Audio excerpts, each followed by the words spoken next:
आज के विद्यार्थियों के लिए है गणित का पेपर। देख रहे हैं ना, वार्षिक परीक्षा 2023, यही जो आप परीक्षा देने चल रहे हैं, यह पेपर बाजारू पेपर है, बहुत मोस्ट इम्पॉर्टेंट क्वेश्चन पेपर है।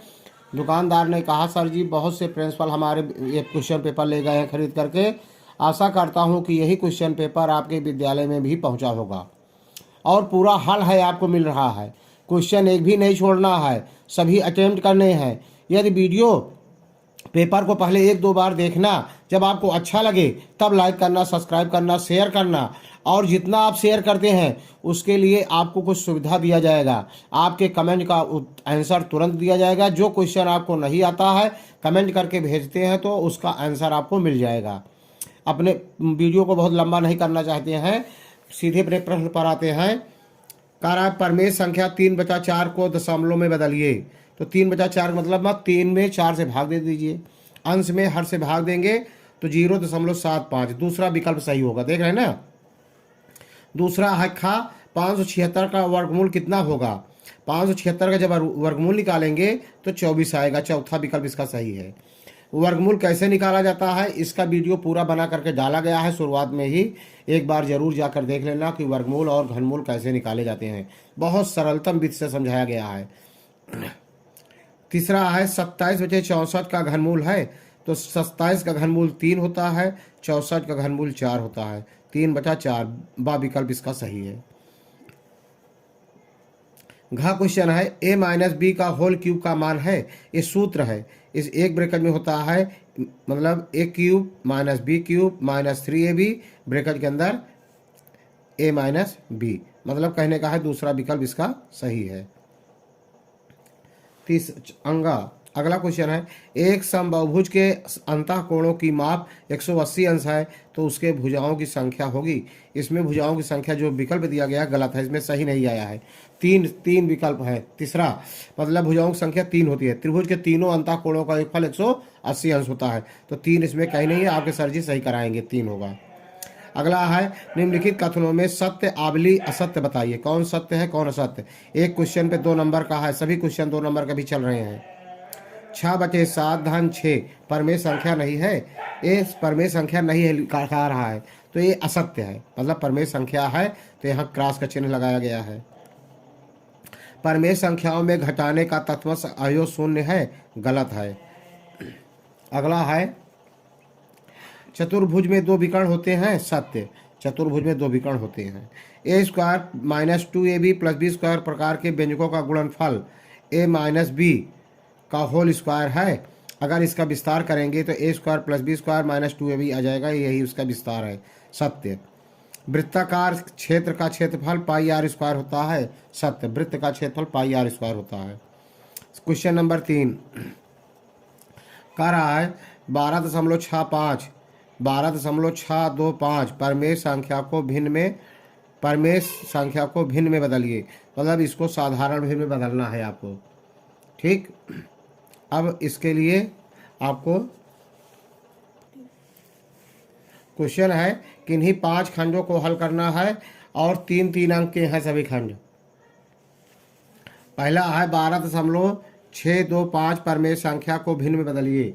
इसको आप कैसे बदलेंगे देख रहे हैं ना, इस तरह बदलेंगे आप। 12.625 को भिन्न में बदलिए तो 12.625 दशमलव हटा कर लिखेंगे बटे, अब दशमलव के ऊपर के दशमलव बाद कितने अंक है, 3 अंक है, मतलब 1000 से भाग कर दिया गया। देख रहे हैं ना। अब इसी को सरल कर लिया गया तो 101/8 आया है। साधारण भिन्न में बदलेंगे तब आप। दूसरा क्वेश्चन है, देख रहे हैं ना। वह छोटी से छोटी संख्या ज्ञात कीजिए जिसका 6075 में गुणा करने पर गुणनफल पूर्ण वर्ग हो। मतलब वह छोटी छोटी संख्या बताइए जो वह संख्या से इसमें गुणा कर दें तो इसका पूरा वर्गमूल निकाला जा सके। तो दूसरा का आंसर देख लीजिए कैसे आप लगाएंगे। 6075 का भाज्य गुणनखंड कर दिया गया। अब भाज्य गुणनखंड करने के बाद 2 का जोड़ा बनाया गया वर्गमूल में, इसका बना, इसका, और ये 5 का बन गया। 3 बच रहा है ना, तो 3 से गुणा करना होगा। अगर 3 से गुणा कर देंगे तो वो जो है आ जाएगा, गुणनफल बराबर हो जाएगा इसका कितने से 3 से गुणा करना होगा, क्योंकि 3 का जोड़ा नहीं है इसलिए 3 से गुणा करना होगा। अगला है क्वेश्चन देखते हैं, क्वेश्चन है अंडर रूट वर्गमूल के अंदर है 41 का वर्ग ऋण 40 का वर्ग का मान ज्ञात कीजिए। तो 41 ए स्क्वायर माइनस बी स्क्वायर के रूप का है क्वेश्चन। इसी तरह लगा देंगे, आपको पूरा नंबर मिलेगा। वर्गमूल के अंदर 41 का वर्ग ऋण 40 का वर्ग बटे हो जाएगा 41 धन 40, 40 और 41 जोड़ देंगे 81 गुणे 41 में 40 घटा देंगे 1, 81 का नाम 81 का वर्गमूल निकालेंगे, धन ऋण 9 आएगा। कितना आएगा? धन ऋण 9। ये है पूरा वीडियो को पूरा देखना है, स्किप नहीं करना है। सभी क्वेश्चन आपको, एक भी क्वेश्चन नहीं छोड़ने हैं। निश्चित रूप से यही क्वेश्चन पेपर आपके विद्यालय में आ रहा है, जरूर पूरा देखना वीडियो को। और प्रतिदिन आपको पेपर मिलते रहेंगे, कई सेट में पेपर मिलेंगे। हमारे चैनल में आपके जा करके आप देखेंगे तो एक विषय के 3-3, 4-4 पेपर डाले गए हैं। ये सेट 1 है। अब दूसरा पेपर आपको गणित के मिलेगा, सेट 2 रहेगा, फिर सेट 3 रहेगा। मतलब जितने भी पेपर हम 3-4 पेपर डालेंगे, कोई न कोई क्वेश्चन पेपर 100% से आपके यहाँ हम पहुँचा देंगे, और आशा करता हूँ पहले तो यही पहुँचेगा। अगला है 8 तथा ऋण 8 के घनमूलों में कौन बड़ा है। अब इस बहुत छोटा सा क्वेश्चन है, इसमें लगाना नहीं है। 8 एवं ऋण 8 का घनमूल 2 होता है और ऋण 8 का घनमूल ऋण 2 होता है। तो धनात्मक संख्या ऋणात्मक संख्या से सदैव बड़ी होती है, तो धन 8 का मान बड़ा होगा वर्गमूल। दूसरा है a cube plus B cube का सूत्र लिखिए। अब देखिए a cube plus B cube का सूत्र आपको याद होना चाहिए, किताब में आपके है। a cube plus B cube का सूत्र आप देख रहे होंगे। एक ब्रैकेट में हो जाएगा, एक पहले घनमूल निकाल लिया गया, a का होल क्यूब प्लस b का होल क्यूब, दूसरे ब्रैकेट में पहला पद धन दूसरा पद, दूसरे ब्रैकेट में पहले पद का वर्ग ऋण पहला पद गुणे दूसरा पद धन दूसरे पद का वर्ग। इसका यही सूत्र है, देख रहे हैं ना। इस सूत्र याद कर लेना, बहुत इंपॉर्टेंट होता है। अगला क्वेश्चन लेते हैं, कह रहा है 8x स्क्वायर वाई जेड में 8x स्क्वायर वाई जेड में 2x y से भाग दीजिए। आपको हमारी आवाज़ सुनाई पड़ रही होगी। यदि किसी में आपको दिखाने में देखने में दिक्कत हो तो आप जो मैं पढ़ रहा हूँ उससे अनुमान लगा सकते हैं कि क्या लिखा गया है। भाग देना है, तो भाग आप कैसे देंगे देख लीजिए। 8x स्क्वायर वाई जेड में बटे 2xy से भाग देना है। तो x से x कट जाएगा, y से y कट जाएगा, और x 2 बार है, x गुणे x, तो एक बार कट जाएगा, एक बार बचेगा। 2 से भाग देंगे, 2 चौको 8, 4xz इसका आंसर होगा।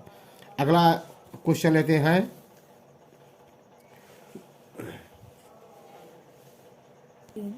वर्ग समीकरण को हल कीजिए। x स्क्वायर ऋण 49 बराबर 0। वेरी इंपॉर्टेंट क्वेश्चन है, देख रहे हैं। इसको हल करेंगे, x स्क्वायर ऋण 49 बराबर 0, तो x स्क्वायर बराबर 49 को उधर भेज दिया गया दाहिनी तरफ, तो धन 49 हो गया। तो x बराबर 49 का वर्गमूल जब निकालेंगे धन ऋण 7, x का मान कितना आया? धन ऋण 7। आपको पूरा वीडियो देखना है। अगला क्वेश्चन लेते हैं, किसी चतुर्भुज के 3 कोण क्रमशः 75 अंश, 95 अंश और 110 अंश हैं, चौथे कोण का मान ज्ञात कीजिए। कैसे करेंगे? चतुर्भुज के चारों अंतः कोणों का योगफल 360 अंश होता है। याद रखना सूत्र, त्रिभुज के तीनों अंतः कोणों का योगफल 180 अंश होता है। तो चतुर्भुज पूछ रहा है 360, इन तीनों को जोड़ लीजिए, 360 से घटा दीजिए, जो आएगा चौथे कोण का मान हो जाएगा। इसका हल देखिए, चतुर्भुज का चौथा कोण बराबर, ऐसे लिखेंगे, चतुर्भुज के चौथे कोण का मान बराबर 360 अंश ऋण 75 अंश धन 95 अंश धन 110 अंश। तीनों जोड़ लेंगे तो 280 आएगा। 360 में 280 घटा देंगे, 80 अंश आ जाएगा। तो चौथे कोण का मान कितना हुआ? 80 अंश। अगला क्वेश्चन लेते हैं, 100 रुपये का 10% वार्षिक ब्याज की दर से 100 रुपये का 10% वार्षिक ब्याज की दर से 2 वर्ष का चक्रवृद्धि ब्याज ज्ञात कीजिए। क्या पूछ रहा है? चक्रवृद्धि ब्याज। तो चक्रवृद्धि ब्याज का सवाल मैंने विधिवत डाला है, जा करके देख लेना, समझना, पढ़ाई करना। फिर देखिए कैसे लगाया जाएगा। यहाँ पर चक्रवृद्धि मिश्रधन बराबर मूलधन ब्रैकेट के अंदर 1 + r/100 पावर n, अंग्रेजी में, हिंदी में कहते हैं चक्रवृद्धि मिश्रधन बराबर मूलधन ब्रैकेट के अंदर 1 धन दर बटे 100 घाते समय। तो मूलधन 100 है, ब्रैकेट के अंदर 1 धन 10/100 घाते 2, 1 शून्य से शून्य, 10 का नाम 10 11/10 घाते 2, और दूसरा हो जाएगा 100 × 11 × 11/10 × 10। 2 शून्य से 2 शून्य, 11 ग्राम में 121 रुपया। कितना आया? 121। ब्याज बराबर मिश्र धन ऋण मूलधन बराबर 121 ऋण 100 बराबर 21 रुपये। देख रहे हैं ना? तो ब्याज कितना आया उसका? 21 रुपया आया। अगला क्वेश्चन लेते हैं। 10 सेंटीमीटर त्रिज्या वाले वृत्त को एक जीवा 16 सेंटीमीटर लंबी है। केंद्र से जीवा की दूरी इसके लिए कैसे करेंगे? ये चित्र है बना हुआ है, इधर वाला नहीं आप लगाएंगे, देखेंगे इधर वाला। देखिए चित्र दिखाई दे रहा है ना, ये वाला। ये त्रिज्या है 10 सेंटीमीटर और पूरी दूरी 16 है जीवा। ए भी जीवा है, 16 है, तो आधा कितना हो जाएगा? 8। यहाँ मान लीजिए ए ओ एम है, ओ एम ए एम की दूरी 8 हो जाएगा। तो क्या पूछ रहा है? ओ एम लंब की लंबाई पूछ रहा है। लंब बराबर यहाँ वर्गमूल के अंदर लिखेंगे, मतलब त्रिज्या का वर्ग ऋण आधार का वर्ग। तो 10 दहमा 100, 8 है 64, 100 में से 64 घटाएंगे 36, 36 का वर्गमूल निकालेंगे 6 छंग 36, मतलब इसकी दूरी 6 सेंटीमीटर होगी। अगला लिख लेते हैं क्वेश्चन।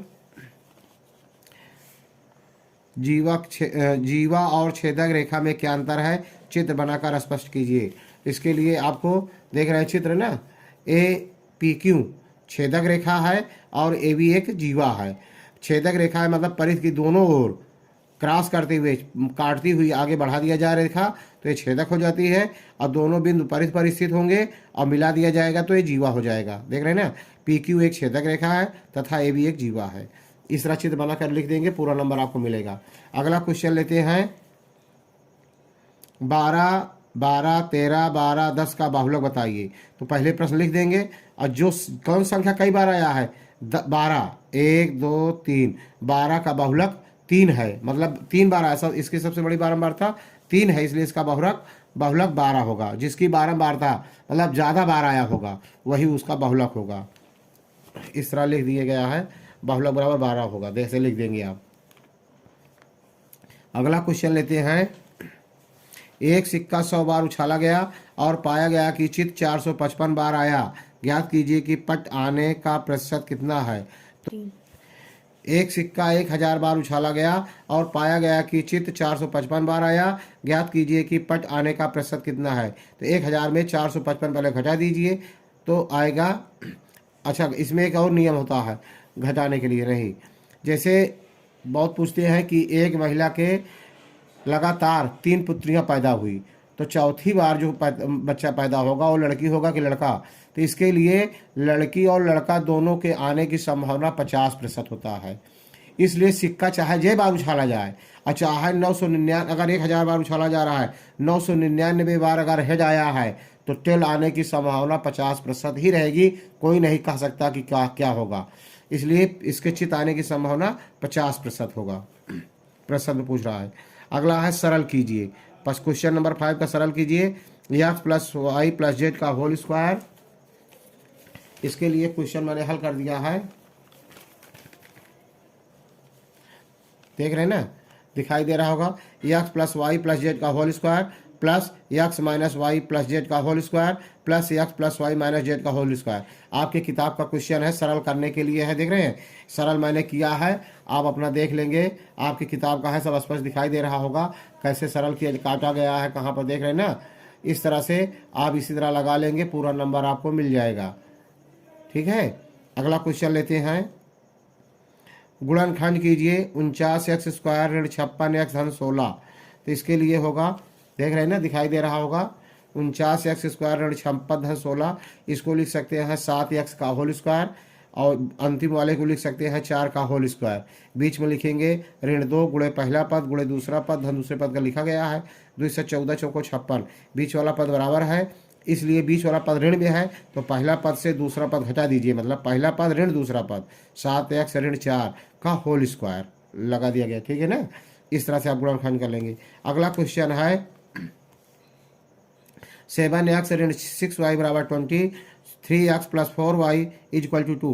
ये विलोपन विधि से इसको हल करना है। देख रहे हैं ना, आपको दिखाई दे रहा होगा। विलोपन विधि से हल किया गया है। 3 से गुणा किया गया है समीकरण 1 में और समीकरण 2 में 7 से गुणा किया गया है। तो ये बराबर का चिन्ह बदल दिया गया, कट गया है। 28 और 18 जोड़ दिया गया है। 46 ऋण 46y बराबर 46 के 60 में से 14 घटाया गया 46 आया है, तो y बराबर 46 में 46 भाग दिया गया तो ऋण 1 आया है, क्योंकि यहाँ ऋण है।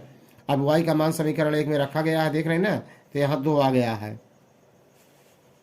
y का मान देख, x का मान y का मान x बराबर 2 आया है और y बराबर ऋण 1 आया है। इस तरह दोनों इसके हल हुए। अगला क्वेश्चन लेते हैं। 5 वर्ष पहले पिता की आयु 5 वर्ष पहले पिता की आयु पुत्र की आयु की 3 गुनी थी। 10 वर्ष बाद पिता की आयु अपने पुत्र की आयु की 2 गुनी हो जाएगी। पिता और पुत्र की वर्तमान आयु ज्ञात कीजिए। इसके लिए है क्वेश्चन का अर्थ बहुत ही सरल है, देख रहे हैं ना। माना कि पिता की आयु x वर्ष, पुत्र की आयु y वर्ष है। 5 वर्ष पूर्व दोनों की आयु x ऋण 5 बराबर y ऋण 5। फिर कह रहा है पिता की आयु पुत्र की आयु 3 गुनी है, तो पिता 3 है तो चाहे इसमें भाग दे दीजिए, चाहे पुत्र वाले में 3 से गुणा कर दीजिए। x माइनस 5 पुत्र वाले में गुणा कर दिया गया। 3y ऋण 15, तो x ऋण 3y ऋण 15 धन 5, तो x ऋण 3y 15 में 5 गए ऋण 10। समीकरण 2। 10 वर्ष बाद दोनों की उम्र x धन 10 y बराबर y धन 10, तो पिता की आयु पुत्र की आयु दूनी रह जाएगी, तो पुत्र वाले में 2 से गुणा कर दिया गया। x धन 10 बराबर 2y धन 20, तो x धन हल कर लिया गया, देख रहे हैं ना। x ऋण 2y 20 ऋण 10 बराबर 10। समीकरण 2। इसको भी विलोपन विधि से हल कर लिया गया, चिन्ह बदल दिया गया, कट जाएगा। 3y में से 2y घटाए y 10 10 20 y बराबर 20 वर्ष। y का मान समीकरण 1 में रखने पर देख रहे हैं ना, यहाँ 3 रखा गया है, तो x का मान कितना आया है 50 वर्ष। मतलब 3 20 3 60 और ऋण 60 में हो जाएगा धन 60, 60 में 10 घटा दिया गया 50 वर्ष। देख रहे हैं ना। अगला क्वेश्चन लेते हैं। एक गांव की जनसंख्या प्रतिवर्ष 5% की दर से कम हो रही है। यदि गांव की जनसंख्या 36,610 है तो 2 वर्ष पूर्व पहले की पूछ रहा है, पहले और संख्या घट रहा है। तो जब संख्या घट रही हो और पहले की संख्या पूछा जाए तो वह संख्या जनसंख्या बड़ी होती है। तो ये देख रहे हैं a बराबर 3610 और p का मतलब है 3610।